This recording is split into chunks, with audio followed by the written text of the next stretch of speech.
I was going to talk for 5 minutes about mindfulness and what this present moment means, the understanding of the now or presence, secular mindfulness, and where it brings us as a Western culture before we go into the slideshow on equanimity.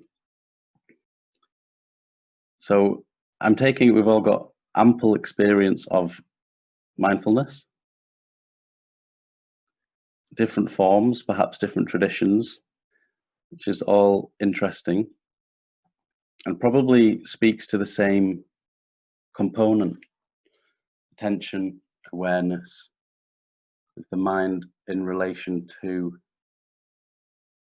the experience. So it could be mind in relation to senses, mind in relation to thoughts, mind in relation to feelings. But this kind of cultivation of mindfulness, the idea is that as this becomes stronger through practice, then we live more beneficial, meaningful, and peaceful lives. And this is why the research has now validated what many religious and spiritual traditions have been saying for a long time, and that there is some serious value in this present moment thing, the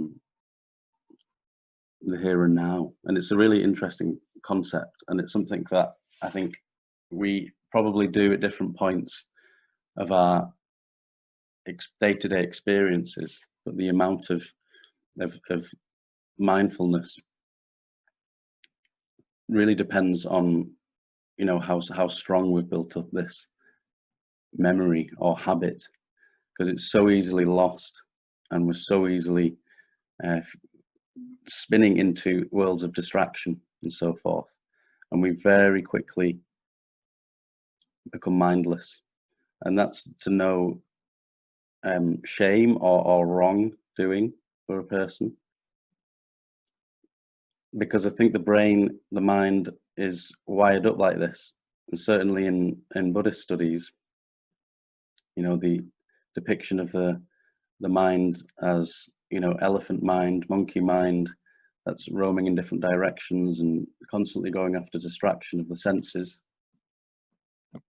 is a really good analogy. And so it's very easy for us to become out of the now. And it's when we try and get in this present moment, like, I don't know what you experience, but the now itself is a ridiculous concept in many ways, because by the time you've said the word now, the now's gone. There's a new now.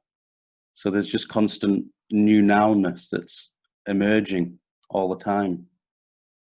So this present moment, we like to, you know, call it, is actually just getting in tune with change that's experienced on a moment-to-moment basis, on a second-to-second basis. Within the seconds is milliseconds. I was reading last week that there's nanoseconds. There's you know, there's lots of different forms of seconds. Is it zentaseconds? So it just keeps going on and on. So when we connect with the, you know, the moment, you know, a breath is actually 4 or 5 seconds.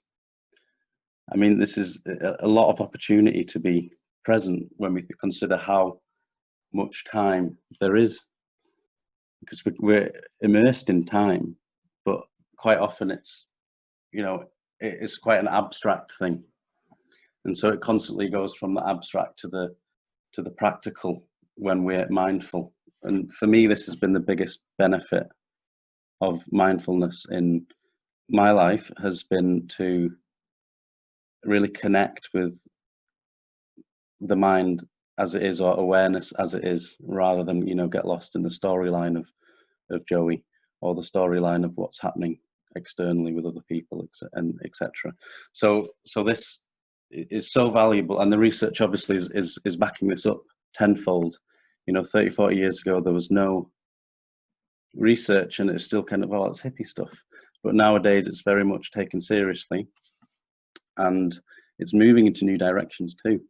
So as a Buddhist, as my mum pointed out, or being brought up as in a Buddhist community, I've been very lucky enough to have lots of different lamas, spiritual guides, teachers, different walks of life, from lay to fully robed, ordained, from Geshes, lamas, the Dalai Lama, and just received teachings. And it's always felt quite disconnected in terms of the whole spiritual and Buddhist stuff, and then the real life stuff, and mindfulness is somewhere in between. So when I got the opportunity to do the PhD, it made sense to really analyze mindfulness, to see if there could be any more benefits to its practice. And for me, what was screaming out of the literature was this concept of equanimity, which is implied in secular mindfulness, but it's not explicitly stated. So a small but huge difference, in my opinion. And so this got me interested in, what is equanimity? And I don't know about you, but for me, the term equanimity is very abstract.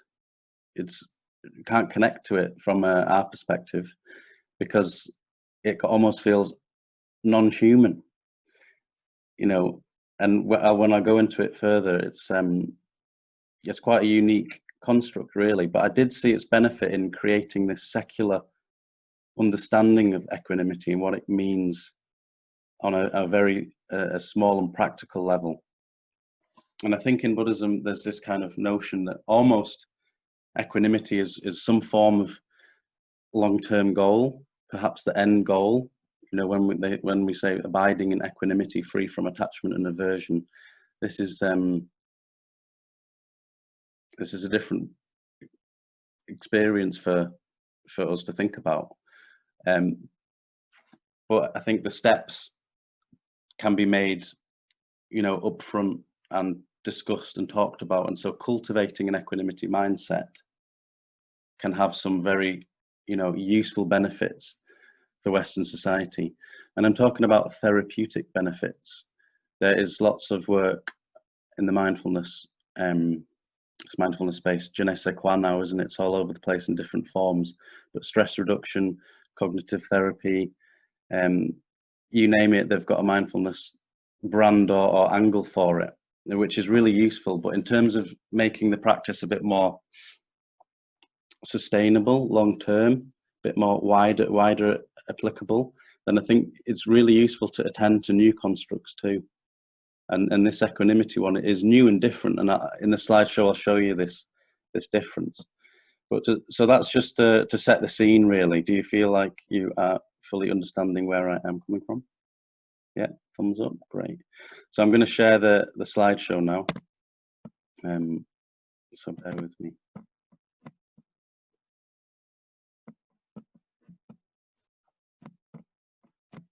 Can you see this? Yeah? Okay, great. So the imagery of charcoal and flames, very useful, I think, for equanimity, as we'll go on. So this PowerPoint, this becomes quite teacher-like now, but I'll try and keep it interactive. Aims and objectives, goals. I mean, it's very, when I teach mindfulness in university in different settings, it's like you want to get rid of the whole aims and objectives of anything, because, it kind of defeats the object and the purpose, especially when a practice is experiential, meaning you actually put into real world terms what you're talking about. Then aims and objectives seem quite a very a trapping kind of thing, because it's if you haven't learned it, you're not good enough type thing. But basically what I'm going to do is take you through this whole differentiation first, so there's a clear understanding of secular equanimity, what I'm talking about, non-judgment, and there's often used decentering or open curiosity, whatever you might do it. It's the non-judgment component of mindfulness. So it's the value of it in a secular Western sense. And then my specific research was all about barriers to equanimity. And as I think this is where it's quite interesting, because we all talk about trying to achieve it, but no one's talking about all the things in the way. So barriers to equanimity for me was the angle I took, and also a safe entry point into this new construct, basically, and then the main research findings. So equanimity as a distinct construct, I think it is, I don't know how familiar you all are with mindfulness, but in most definitions I've read, that are basically split down the middle in terms of components. The first is attention and awareness. And for me, this is where most of the research has been placed, attention and awareness. And actually, this makes sense too, because in Pali, in Sanskrit, mindfulness, the ability to recollect an object in working memory, is a definition that I've come across. So it is to do with attention. But of course, Jon Kabat-Zinn's mindfulness, and I'm using him as one of the Western founders, I think we're all probably familiar with him, is obviously it then also transmutes this non-judgment acceptance component to it, or this openness and curiousness of experience. And it's here that I think this kind of area falls a little bit short. So it is, questioning nature. For me, equanimity is different than non-judgment, and it's different from acceptance, etc. Because non-judgment's actually a difficult thing to understand, because we are judgmental. There is natural judgments, even if it's at the level of implicit bias. There is feeling tones associated with the things. So for me, non-judgment was a little bit like not judging the judgments, and almost closing off to this whole realm of feeling tone. Oh, I won't judge it, I'm turning away from it almost. So for me, it potentially drifted into the realm of thought suppression, or covering up true kind of feelings, etc. So for me, it was best to turn towards judgment, and with wisdom, which is equanimity, to dissipate them. So a very subtle but big difference, really. And then the decentering is often used, and it's kind of reduced reactivity to thought content, and this kind of objective approach to your own experience internally. For me, that also fell short of equanimity. And the next slide is about the definitions, but it was very clear that there was no mention of instruction of heightened awareness towards one's discrimination faculties. So when I say discrimination faculties, I'm meaning our likes, dislikes, and neutralities, or our pleasure, displeasure. There's a whole host of different names we can give it, but it's kind of three categorizations towards experience. And there was certainly no links to compassion for self and others. So for me, these ingredients are necessary for equanimity. And there has been some criticism of mindfulness, which is useful criticism, in that, there has been studies of snipers, mindful snipers, or can you get a mindful bank robber? Because if we're just focusing on the present moment, non-judgmentally, then it's negating this whole ethical dimension. Of course, equanimity places ethics in the heart of it. And so it answers, to some extent, some of this neoliberal concern of over kind of popularizing mindfulness and using it as a tool to de-stress, and blaming an individual for not being calm enough and mindful enough, rather than actually looking to the organization that may be putting more and more work on the individual, or the systemic structures that might be unequal. So I think equanimity, it really serves up a dose of ethics, and it also enables you, it turns attention towards yourself, self-construct. So my own likes and dislikes, and what role they play, and that often can be overlooked. And so it's a bit naughty, really, but mindfulness, I sometimes can call mindfulness practice breath junkies. But that the whole world is going to be solved by following the breath, and all problems will go, all this will go, and it's just, follow the breath. It can be quite selfish too. So you know, in a bid to make it a bit more aligned to the values of what mindfulness was originally intended from the Buddha. And I know from John Kabat-Zinn as well, we've heard him speak about mindfulness involves heartfulness and kindfulness, then equanimity suits this very well from that perspective. And this last part, this is interesting in the G.I. Joe fallacy. I don't know if anyone's heard the Laurie Santos, she's got a Science of Wellbeing course. It's become really popular, and it's essentially looking at happiness and how we get happiness and where does it come from, and debunking the myths of happiness are external, which of course many of us may already have an idea about, but really useful phrase is this G.I. Joe fallacy, and this links very well with the Buddhist 3 applications of mindfulness, in that the G.I. Joe fallacy states that knowing is not enough, that we've also got to practice. Because I think the G.I. Joe cartoon came out in the 90s, and his kind of slogan was all about, oh, well, now we know better, you know, we will be better, or now we know this, you know, things are going to be different. And I think in the West we have a tendency to live like that, just knowledge. We're just theoretical knowledge base, and then that's enough. But from a Buddhist perspective, this doesn't penetrate the deep layers of our psyche, our consciousness, and as we move to becoming more compassionate. So the G.I. Joe fallacy is also says, yeah, you've got to practice it. So this is where mindfulness has got, you know, they've got the theoretical stuff, but then we do the meditations, because then you can really embody it. So it's the same as it would be with equanimity. We can talk about it, but then there's also specific meditations you can do.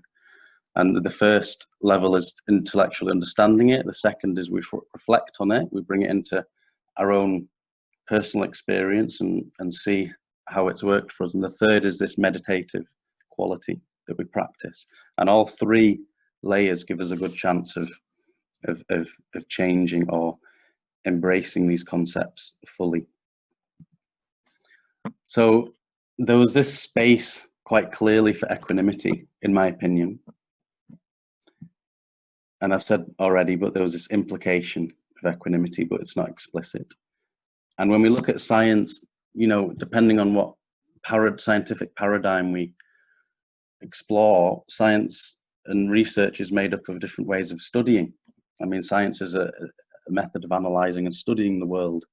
So there was quantitative or qualitative research paradigms, and when we look at quantitative, it's very much a large part of it is these questionnaires, self-report questionnaires, psychometric questionnaires, they call them, measuring their own psyche. So, you know, you go into a GP's or something, and they say, you know, fill this questionnaire out on anxiety, and let's see if you're anxious or not. If you hit over a certain benchmark, then we'll give you some pills.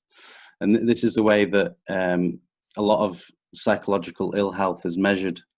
It's these psychometric. So there was no psychometric measurement of equanimity. So there is a space in knowledge. And then, so I was always going from the scientific to the more spiritually inclined too. And I really like this quote from Bhikkhu, 2003. In refined areas of consciousness, English is pretty impoverished. Our language is great at emotions. We've got words for every shade of feelings, but for the fine details of the inner reaches of consciousness, it's hard to find accurate and complete picture that do not cause us to lose our way. So that's an invitation to me to say, look, we don't have to keep all these abstract, spiritual, religious concepts in that domain. Let's bring them into our language. So for me, that was the invitation. And equanimity is a finer detail of our consciousness. It relates directly to the us, the I, the self. And that's a really interesting thing to explore from a scientific perspective. So I came up with these definitions. You know, I didn't just create them. I obviously talked to different people. had different people giving comments and things like that, but for me there was two definitions, and equanimity was two facing. There's an inner equanimity and an outer. And I think just that in itself is really interesting, because, you know, for me, equanimity was always this untouchable thing, and suddenly it's like, right, okay, well, that makes more sense. I can understand it a little bit more. And operationalizing these definitions, putting them into practice for people, so we can practice, you know, micro equanimities and in our day-to-day lives. I mean, it doesn't just have to wait till the, you know, some kind of abstract meditation or anything. So inner equanimity relates to open acceptance of non-reactivity towards your discrimination faculties. I call them discrimination faculties. It sounds very posh, doesn't it? But essentially they're pleasure, displeasure, or neutrality, likes and dislikes, neutralities, so that you can respond with compassion for self and others. And that's the internal process. So if we want to attend to equanimity, then this is what we're doing. We're not just not judging, we're openly accepting this non-reactive element towards our own feeling tones, good, bad, neutral. But so we have this intention of responding and behaving with compassion for ourselves and others. I think this is quite a good definition of the inner process of equanimity. And this relates to, I think they're called mere equanimity in Buddhism. I think Theravada and Mahayana schools of thought were both assigned to this kind of inner process, kind of experiential process. But then the Mahayana tradition extends this outwards, probably more as a more upfront. So we have outer equanimity, which is to do with accepting an individual's discrimination faculties with patience, and that's the key thing here, so that you can respond with compassion for self and others. So it's recognizing that when we're externalizing equanimity, they need this added ingredient of patience, because there's all these different people that come into our lives that we either like, dislike, or are not bothered about, but they've all got their unique ingredients to who they are. And so we need patience at the forefront in order to be equanimous, because otherwise it doesn't really work. We'll just immediately get frustrated with them, etc.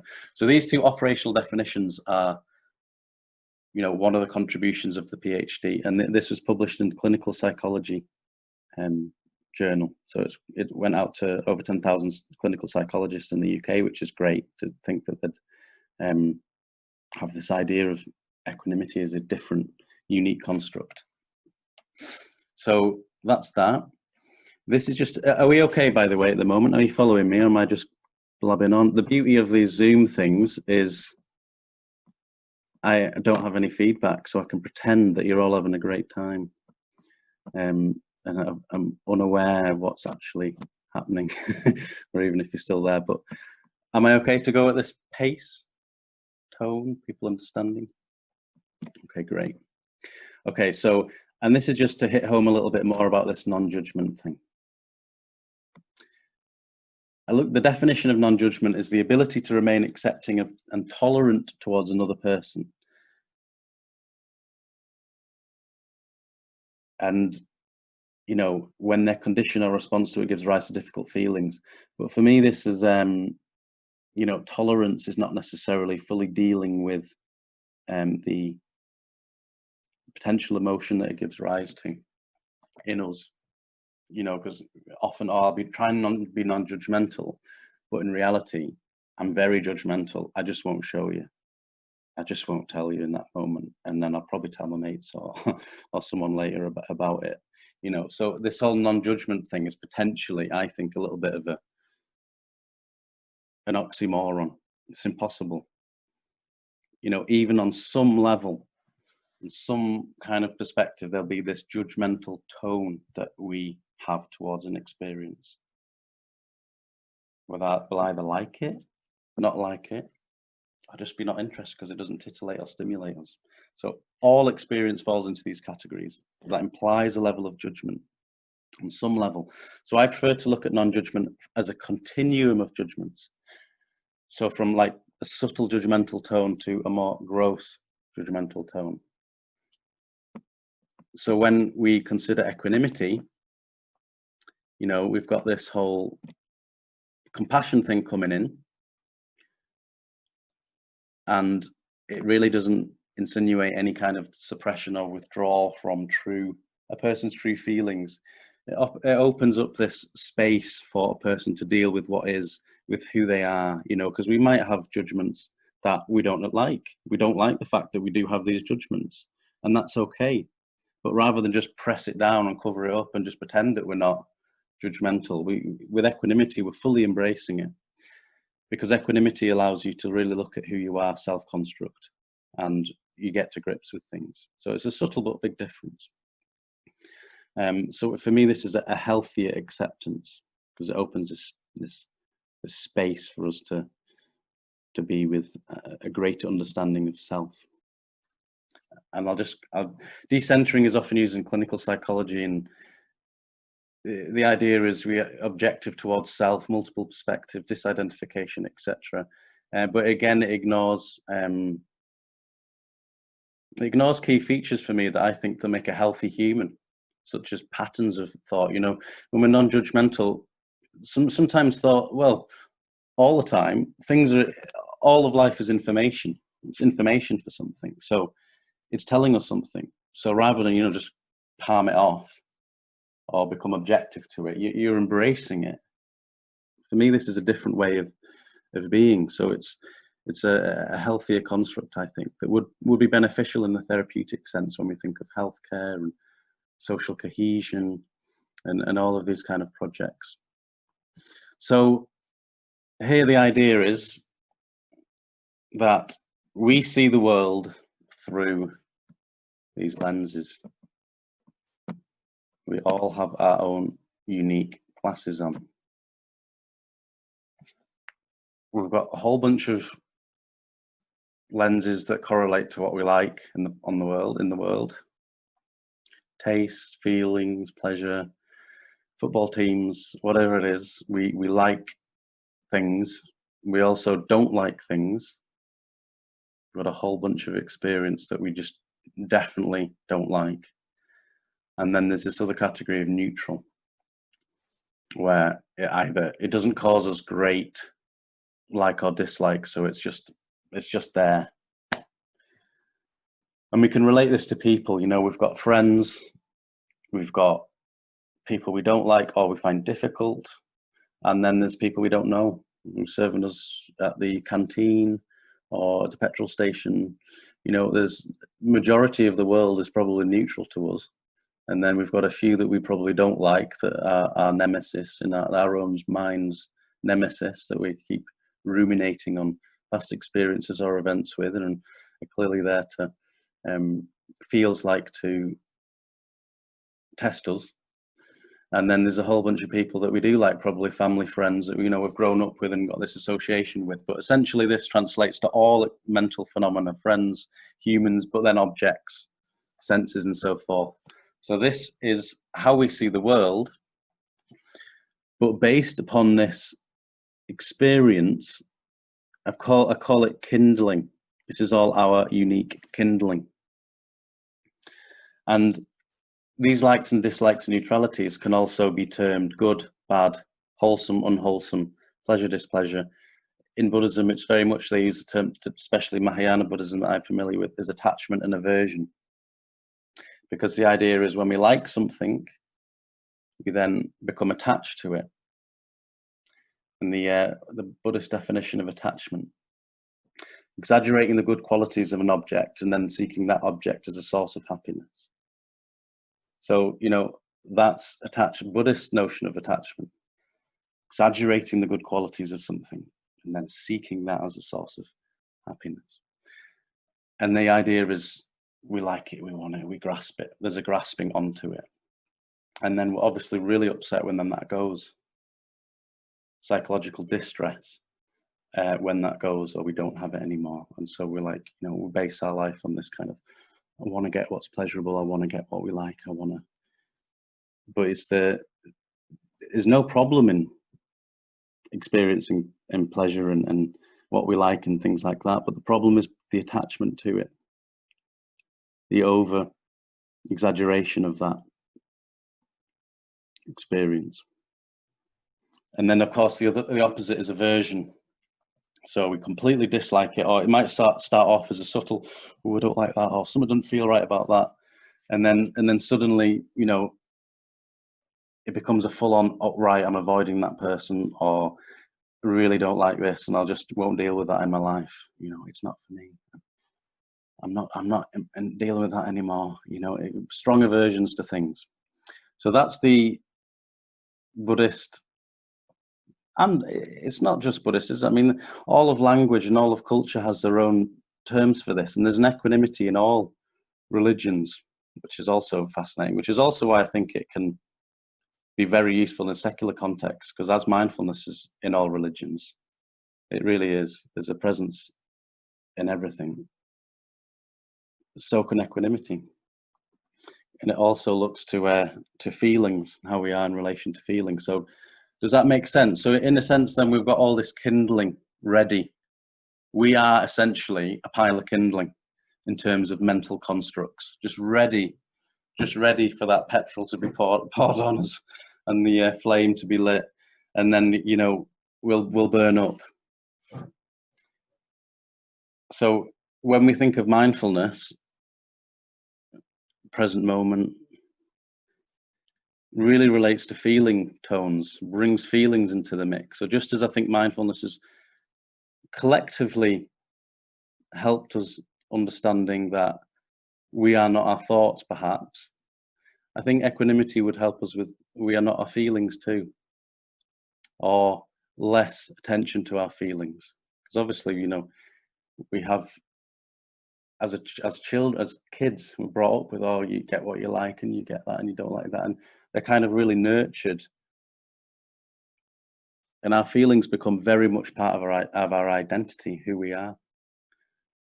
But in terms of divisiveness, this is where the problem arises. It's the attachment and aversion to these feelings, and then the potential divisiveness that this creates in our own minds, but then when we behave with others.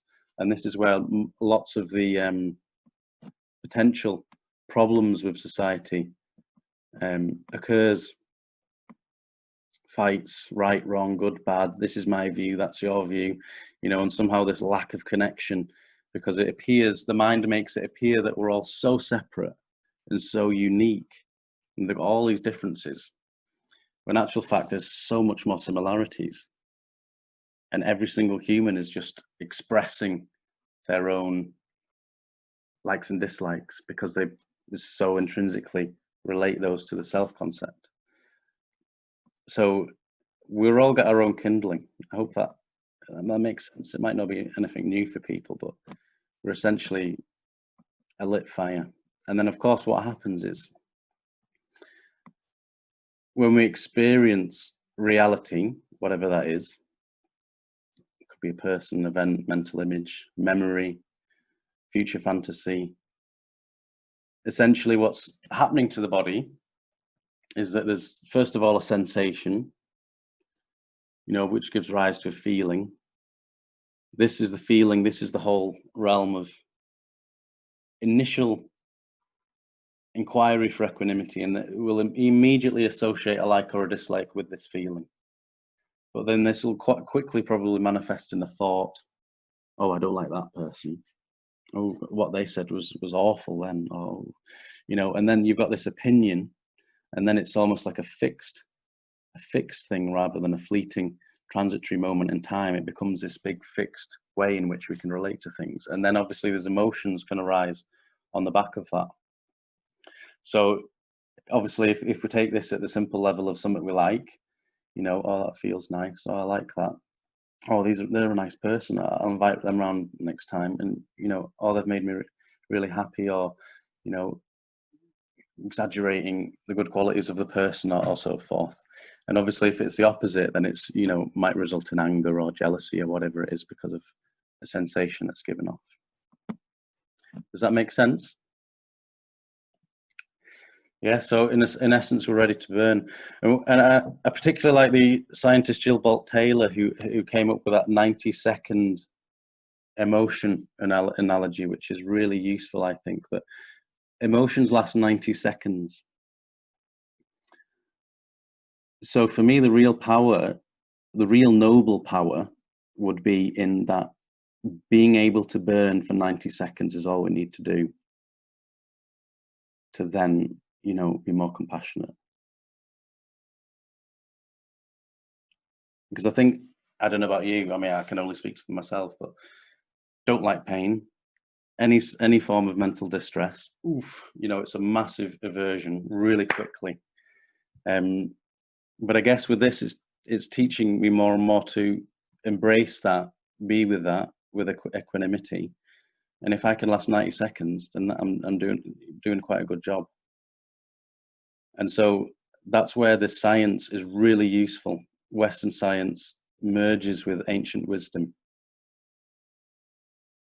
Because we're Westerners, most of us, can't speak for everyone, but if we're interested in secular mindfulness, and we're not born in the East, or and we are taking part in life in some form of, you know, trying to have a family or job or routine structure, whatever it is, then we are going to need practical tips to deal with the world as we experience it. And so equanimity in the forefront of Western experience is going to be a useful construct to deal with people, because I'm turning on social media a lot. I'm seeing so much divisiveness, so much really strong opinions. It's very interesting that as a culture is bowing down to science as if it's some kind of, you know, omnipotent, omnipresent force, which is fantastic, but science has its limitations too. And then the other thing is real dominating is politics. It's a huge political interest, and now everyone's an activist, at least in some form of sharing a quote, or, you know, and it's not that that's right or wrong. It's just that it's amazing how much divisiveness it is creating in terms of this is the right view, that's the wrong view, you know, this, that, or you can be friends now, we don't like that.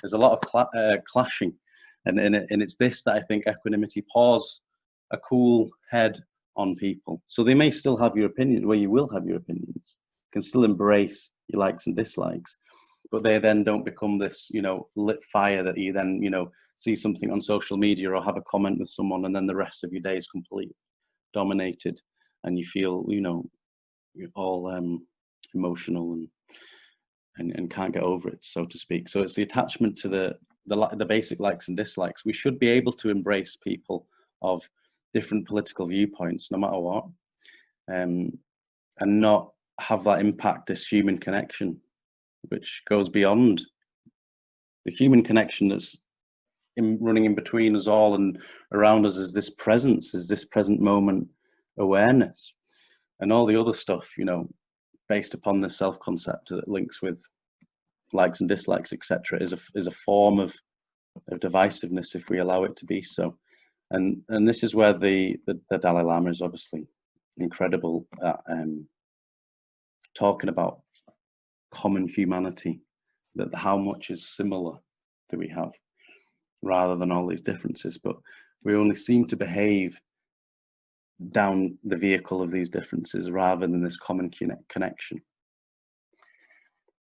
And so as a society, I think we need to become aware of our own kindling, because if we were aware of our own kindling, then not only would we cool our own flames, which is obviously massive benefit to us personally, but then when we interact with others, we'll appear more kinder, softer, more open, able to deal with different multiple perspectives and not, you know, clamp up, etc. So that's the idea with it. Make sense? Yeah. So I don't know how you are feeling. What is it now? 5 to 11. I'll carry on with this if that's all right. There's the actual PhD research now. 5 minutes. Cool. I'll do it. That was my mother holding up 5 fingers, saying 5 minutes, and then we can have a break, I guess.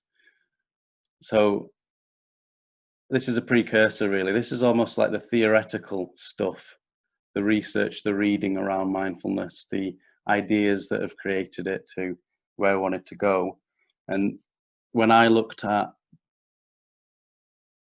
how to scientifically explore equanimity, it was like, well, it's such an abstract term itself. I think initially, if I had my time again, it would be creating a psychometric scale to measure people's likes and dislikes, or the ability of a person to be aware of how much, you know, their likes and dislikes impact their existence. But I approached it actually from this barriers perspective, and you won't be able to see that image. But essentially, I sat in a classroom one day, and there was a senior nursing lecturer, and she was talking about to all these nurses about being non-judgmental. And it was all about, because in the NICE guidelines and the NHS, etc., it's all about, you know, compassion, compassion, compassion. And it was, you know, we need this non-judgment in order to be compassionate. So of course, it's got me the whole equanimity thing, thinking that's really abstract to tell people to be compassionate to people they might not want to be compassionate to, or find it really impossible to be compassionate to. So it was, what makes a person judge is essentially the question that arose. So what is it that makes people judge things? And so I drew this diagram here, and this is on a published paper.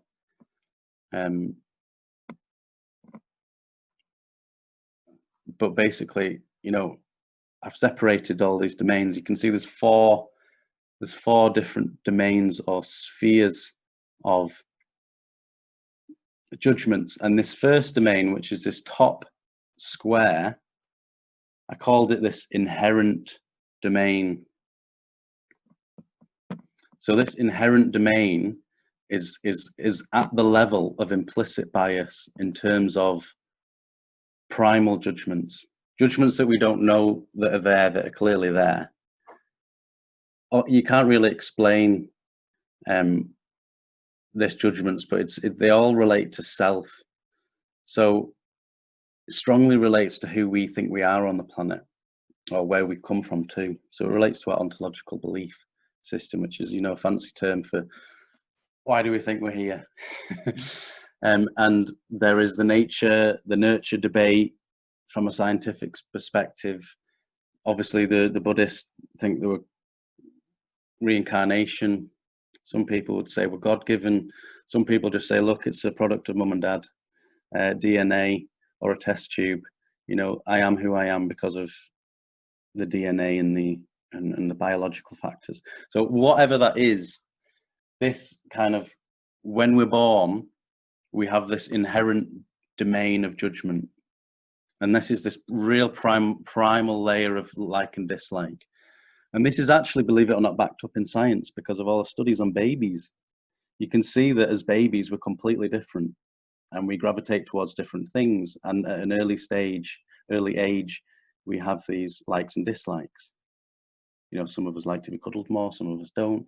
You know, just through observation, I don't know if many of you are parents or have grandchildren or you've around people that have had children. You can just observe at a very young age, it's very strong and differing sense of likes and dislikes right from the beginning.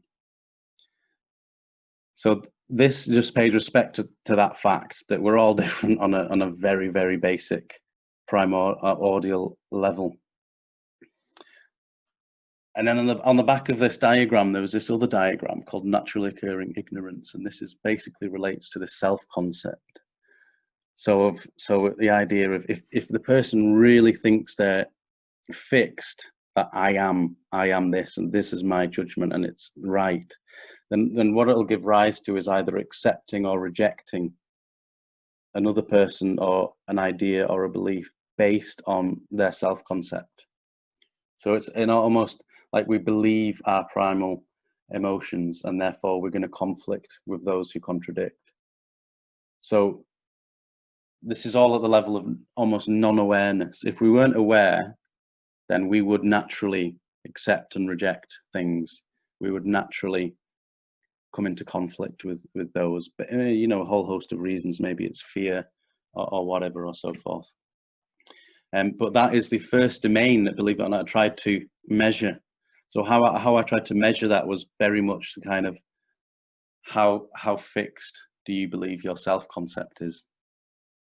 And if it's strongly fixed, like I am Joey, I am me, then you had this inherent domain of judgment that's going to be quite applicable. But it's very abstract, this one. The others are less abstract, but I had to give it some attention, because obviously we all believe we come into different things, and as a scientific construct, it was like I have to cater for all different walks of life in an open way, non-exclusive to just reincarnation, etc., or whatever. So it's just the idea. The idea is when we're born, we come into the world with a set of likes and dislikes, and neutralities, and then forever we see out of those lenses. Does that make sense? Do you want to have a break now? Totally up to you. It's now 11. Been chatting. Okay, Joey, just unmuted myself. About how much more of the slideshow? 5-10 minutes? I think maybe if we have a break, yeah? Yeah, that's cool. A short break, and then our concentration will come back. So yeah. We need to practice mindfulness as we go for a wee. So mindful peeing. Mindful peeing. Yeah. I went to a conference in Zaragoza, and John Kabat-Zinn was giving this keynote speech or whatever, and I particularly loved how he said that all of life is a meditation. That although we can formally practice meditation as we did at the beginning, but really there's no need to completely compartmentalize meditation and act like the rest of our life is non-meditative. We can bring meditation into our daily lives. We can meditate while we're making a cup of tea. If we are attending to how the mind is in relation to the water being poured, then there's some form of meditation going on. So hopefully, you know, and even as we listen, this can be a form of meditation too. So I'm hoping this isn't boring. So I'm just speaking a lot. I haven't spoken a lot for a while. Okay, so that was the first domain. There's 4 domains. The information to the right of the diagram is basically the first box right at the top. And the other slides now, they don't have the box because there's too much information. But so domain 1, babies, own unique likes and dislikes.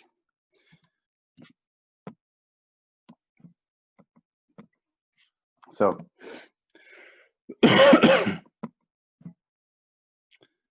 are you still screen sharing? Yeah, it still works on it. So the next domain then is the social domain. This is one that could be easily related to. It's not as abstract as the kind of where do we come from. But the social domain has 2 components to it, and this is voices of the other, external, and then also internal. So basically, when we think of society, just look at what big things in society influence us. They almost transmute judgments upon us, or tell us almost how to judge or what we should be judging. The realm of media, marketing, television, you know, songs, everything is kind of in some form teaching us, conditioning us to judge things a certain way. You know, and this is where people get particularly irate with society. Oh, it's all society's fault, because they're, you know, how society is makes me like this. And to some extent it's true, but it's a bit of a cop-out too. It's a bit of, I'll blame society because I don't have to look at myself. But basically society, voices of the other, can be political. You know, we can blame it all on Boris. We can blame it on the media, or there's cultural norms within, you know, a culture that we are born into, could be institutional, organizational, our gender, and people we love, especially as babies. What happens to the babies is they're cared for by some dominating characters of mum, dad, or carer, or whoever it is. These people are obviously going to give us their kind of value judgments. So we're going to take those on, probably embody and embrace them. And they become, again, some form of strong identity. And of course, none of this is like definitely going to happen, but it's likely to, you know, we learn from key people in our lives. Clearly, there's so much social research. The level of this domain is just research backs it up left, right, and center. You know, Skinner and his social behavioral stuff. There's Bandura, there's Freud. There's all kinds of researchers that link to, you know, society makes us judge things or makes us feel things. Even you can look at the level of oppression and cultural oppression to understand that. Teachers, they're a huge influence on us, aren't they? In our formative years, when the brain's not fully developed and we're receiving what it's like to be a good person, authority figures, you know, all of this stuff. All of the external stuff comes onto us at a very young age, and then that also we become, oh, I am Joey because I think that and that and that. But you know, actually, it could very much been conditioned by something that's out of my control, out there. So that's happening from an external level, but also from an internal level. We are then meeting this from the inside with our sense of self based upon probably the innate domain. Is how these external judgments fit in with our innate understanding of who we think we are. So our self-identity in terms of what we mimic, you know, social desirability. I want to be seen as a good person because, yeah, I want to be liked by these. I want to fit in. Think of all the bullying, playground tactics in schools. You know, how much of we are just mimicking to fit in, to be liked. Essentially, this internal thing is what we then, from our own side, give off to society in terms of building this self-construct. And the thing with these domains is obviously they can be healthy, but they can also be unhealthy. You know, and this is where I think it's got such potential for therapeutic type discussions and interventions, because you really are getting to grips with a person's conditioning. You know, and of course, memory, we can't even remember maybe what happened yesterday, let alone when we were like young, but understanding schooling and the systems that we're involved in will help us, and especially key figures, and, you know, help us understand a bit more of who we are. But essentially the flip to this is the ignorance threat, and it's called ignorance. I know Buddhism used that term, ignorance, as one of the poisons. It's not as like an intentional ignorance, like, oh, you're ignorant, you know, you're deliberately ignorant, but kind of we just generally don't know. There's a not knowing.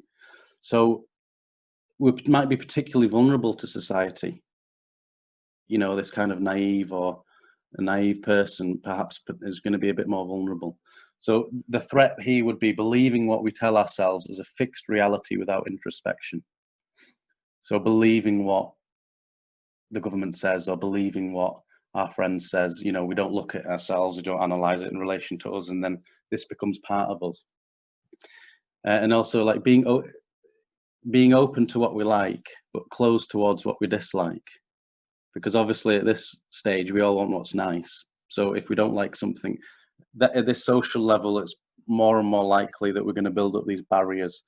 And I'm thinking this is particularly useful, especially with all the huge race rows or race opinions at the moment. If we look at why society doesn't like society, or why groups of people doesn't like groups of people or get on with groups of people, then it's at this social level very much as this kind of fear or threat kind of way of being, you know, when we were evolving cave people, that we've kind of engendered and now take on as this kind of fixed reality.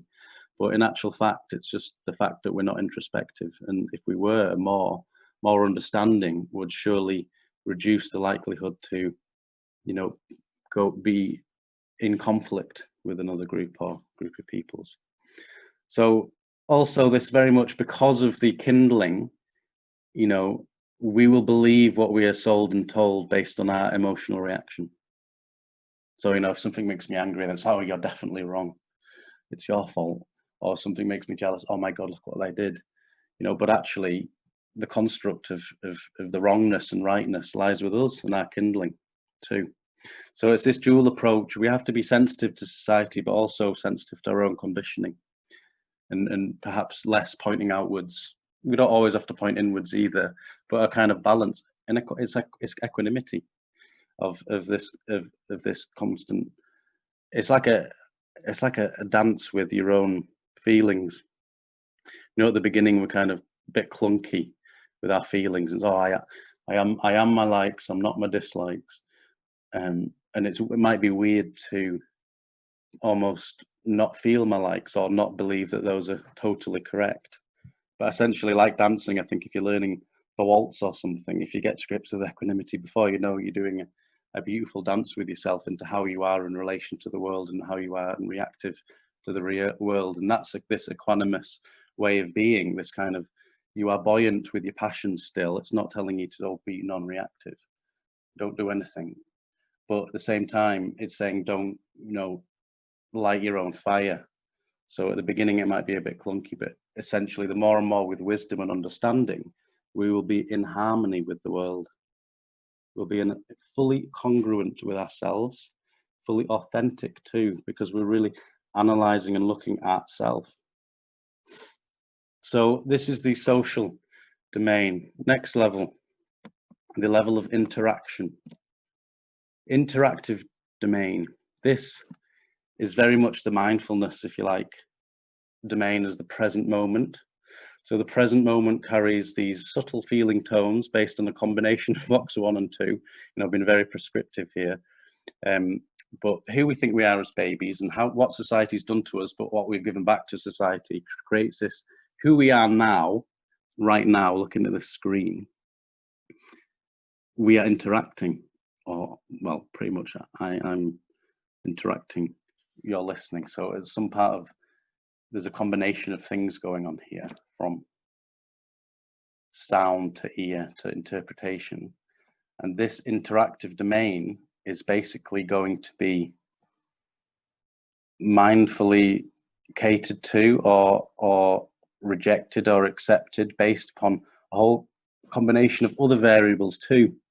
When we think of when we talk to people or when we interact or even when we think, there are all these variables that go on. And it could be like, you know, did we sleep well last night?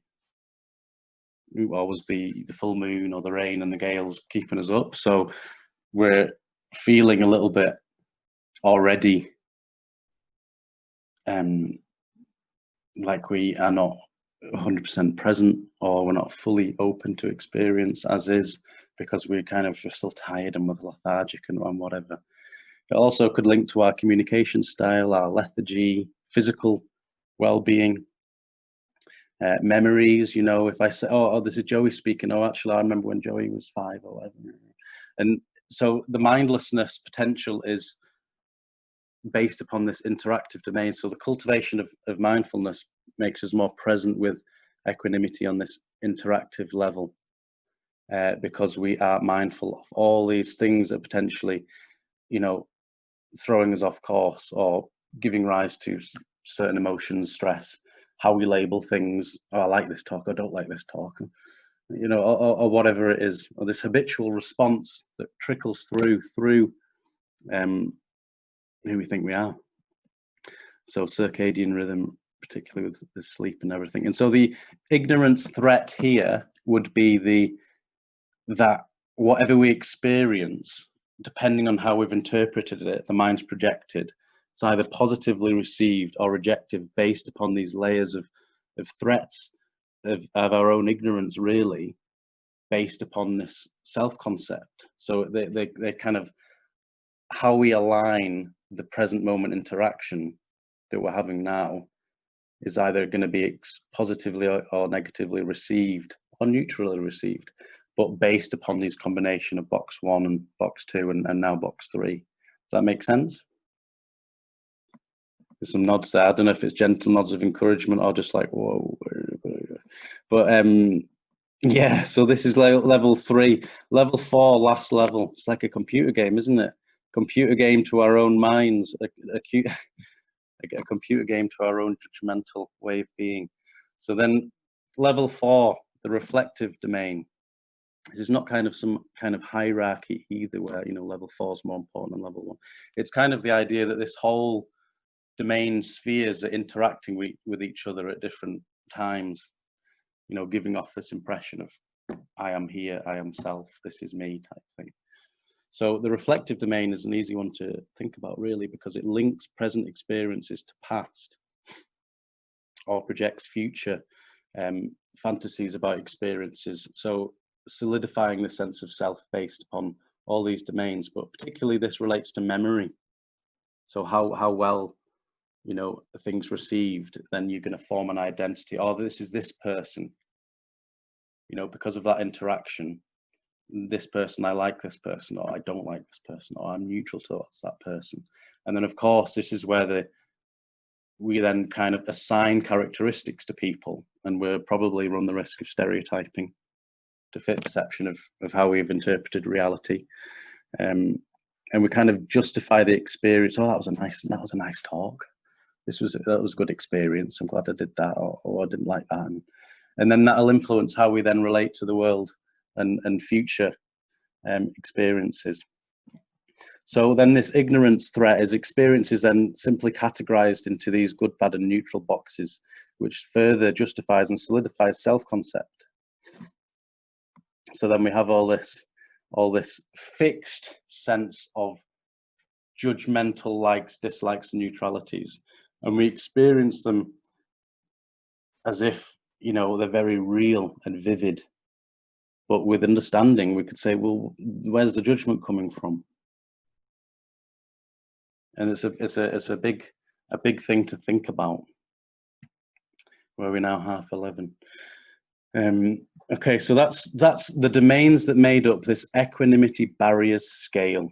So there we have it, the first scale to measure barriers to equanimity from a Western perspective. 15 items. See, I won't go into all this science stuff, but all these numbers, you know, all these real technical statistical analysis and things that had to go on. This research was based on nearly 1,200 people who consistently answered questions, and then those questions were measured with other questionnaires that had previously been validated, such as the mindfulness. It's called the MAS, the Mindfulness Attention Awareness Scale. It was measured with a scale to measure different personality traits. Also, it was measured with self-compassion and emotional regulation. So all of this questionnaire was measured with these things, and it gave me the results. It was further tested with generalized anxiety scale, the GAD-7, and then a chronic depression scale and a mental well-being one. Because the hypothesis, I guess, if there was a kind of, I am educated guess that equanimity acts as this emotional regulative space within the open awareness faculty in relation to judgments. So a person better able to emotionally regulate, be more mentally resilient, etc. You know, if they develop equanimity, then they'll be able to be more buoyant with change and buoyant with their own feelings and likes and dislikes. So that was the kind of overarching idea. So there's a scale out there that's been published in Current Psychology that measures barriers to equanimity. So it'll ask you a question, and then you basically answer it as best possible on a scale 1 to 7. And then all these results then correlate with other scales to give off an impression of how many barriers to equanimity we have. So useful in terms of research, and useful in terms of, I think, therapeutically, person-centered therapy, counseling, psychotherapy. This is where it's going to be more useful, most useful, to unpick, unravel, identify who we are, bit more, greater understanding of self-analysis. And then also this then opens up new dimensions to how can we cultivate compassion.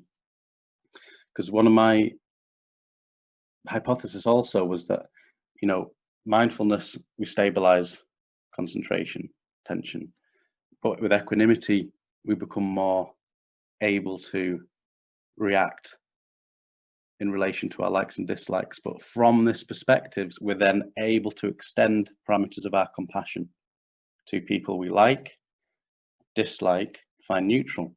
And this is where equanimity in the West is vital, extending parameters of compassion for people we don't like or we find difficult, challenging. For me, that this is the potentiality, beauty of equanimity as a secular construct in the West, and that this is fantastic for social cohesion, projects on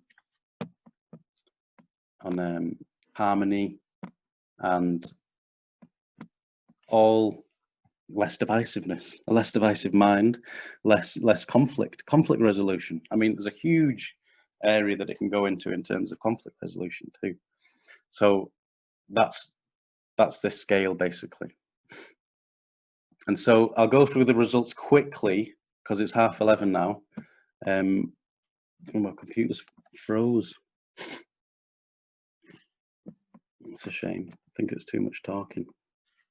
Are you able to? No, you haven't got the PowerPoint, do you?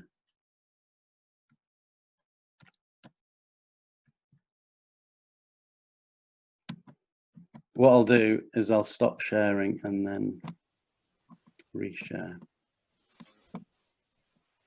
screen. Stop sharing. This is a good practice of patience.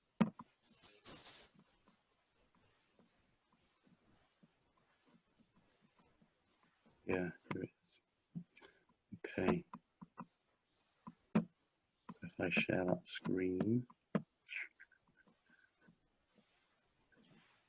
Okay, can you see that now? Yeah. Okay, when I go to this, you can see that I'll have to do it this method now.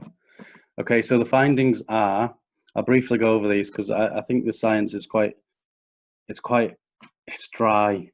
It's obviously the most important, but at the same time it's quite dry, and you cannot always read these in your own time if you're interested.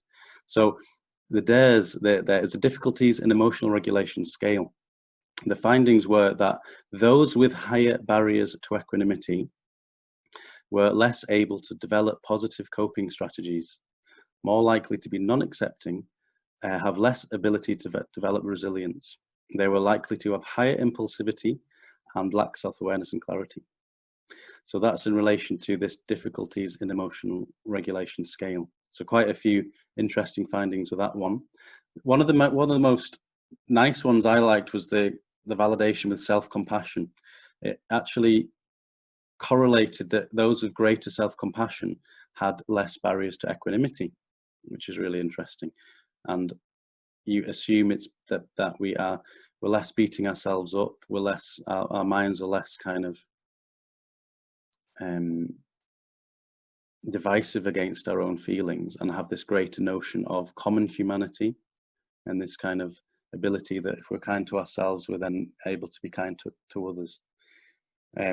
With the mindfulness scale, it showed that people with low mindfulness, i.e. unaware of feelings, were potentially, had higher barriers to equanimity, presumably because they're often caught up in nostalgia or past ruminations and things like that. And then in relation to personalities, I think one of the best ones is the more neurotic you are, the higher barriers to equanimity you will likely to have. And also there's correlations here with conscientiousness and agreeableness, which of course you'd assume low barriers to equanimity were more agreeable with people, because we're less stuck on, oh, I think that and don't think that, and I like that and don't like that, and therefore we're more conscientious. So there's some findings in relation to the development of it and how it was tested with these other scales. And of course nothing is like a fixed exact thing, but it was nice to see that the scale works. If the scale didn't work, then, you know, I was in trouble.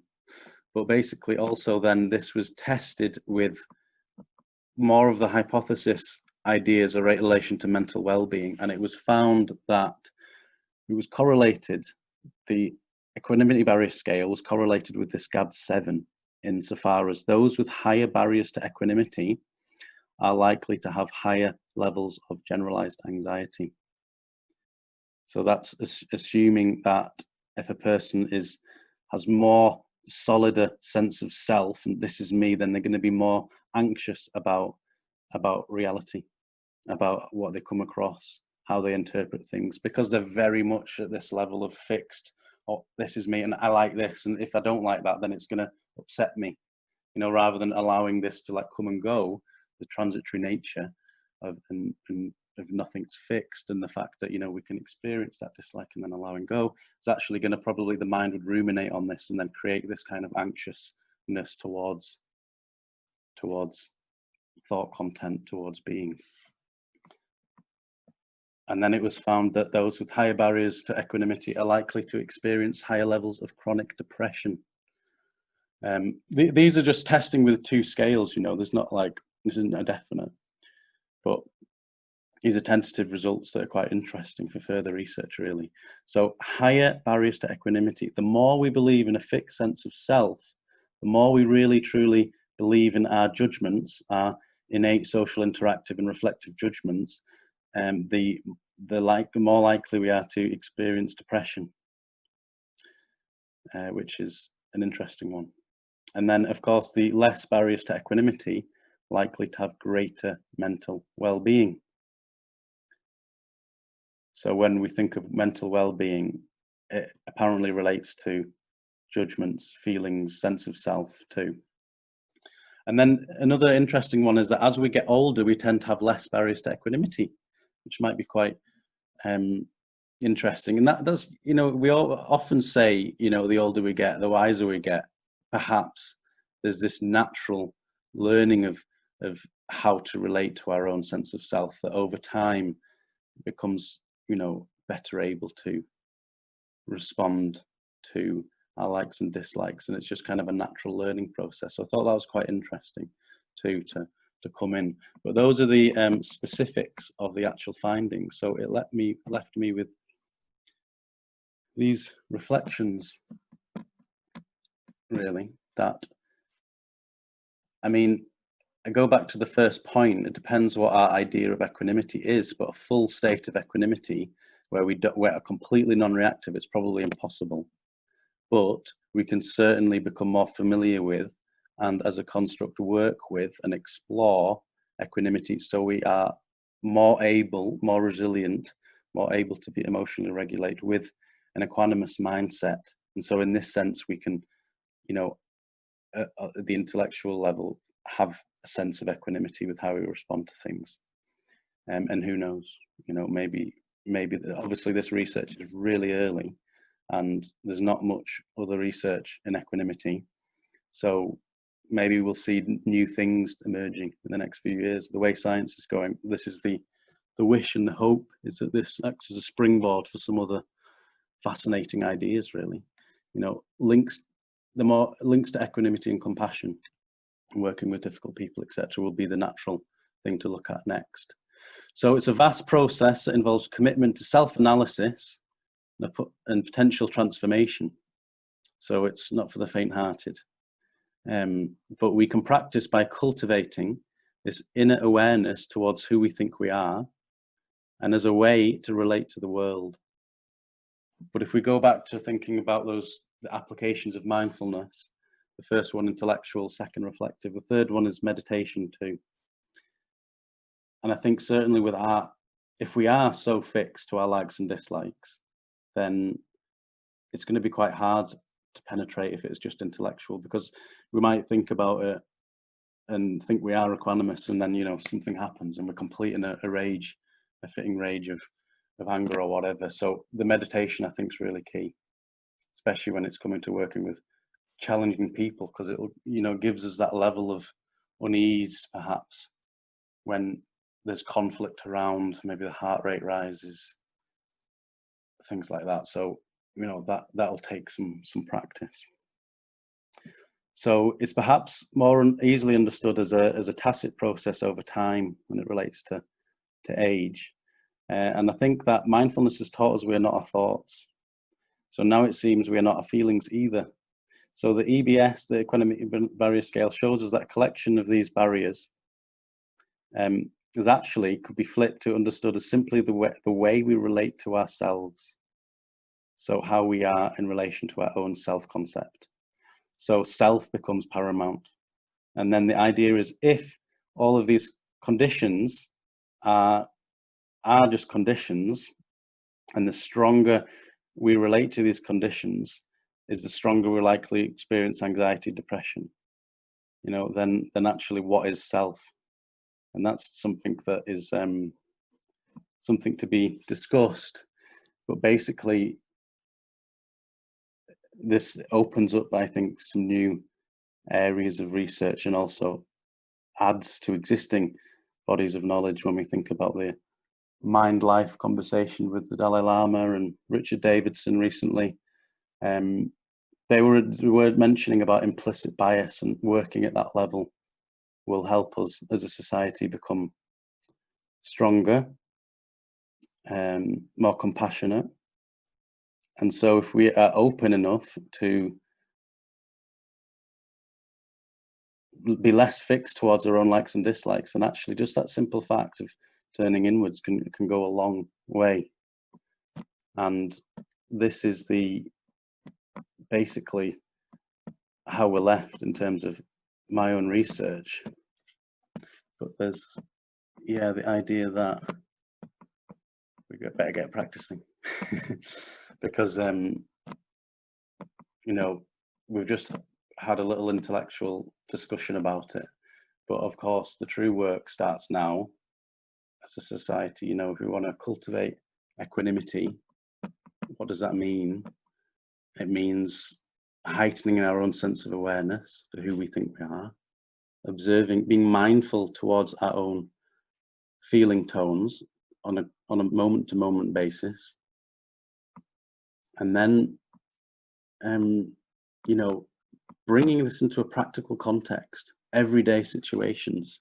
How am I in relation to an object? And the opposite of divisiveness, and the opposite of all of this is going to be fundamentalist thinking, and that can be assigned to a whole host of schools of thought, really. But all fundamentalist thinking is potentially tricky. You know, if it's extreme left, extreme right, extreme, you know, belief in Buddhism, extreme belief in not, you know, it's all potentially serving as a potential arena for divisiveness. So the equanimity, balance, harmony with self and others is also the ability to deal with, you know, a whole variety of different ways of thinking, but to avoid fundamentalist thinking, a strong belief in right and wrong. Doesn't mean that there aren't right and wrongs or ethics or morality. It obviously exists. It just means that how we are in relation to those is the trick. And our role, if we take on a role of being a compassionate member of the human race, will be to work with our own likes and dislikes. And I think that's a good place to end. Yeah, so it's quarter to 12, and I don't know how you want to run it. Thanks for listening anyway. Thank you, Joey, on behalf of everyone. Really interesting, leaving us with quite a dance with equanimity. I like that phrase.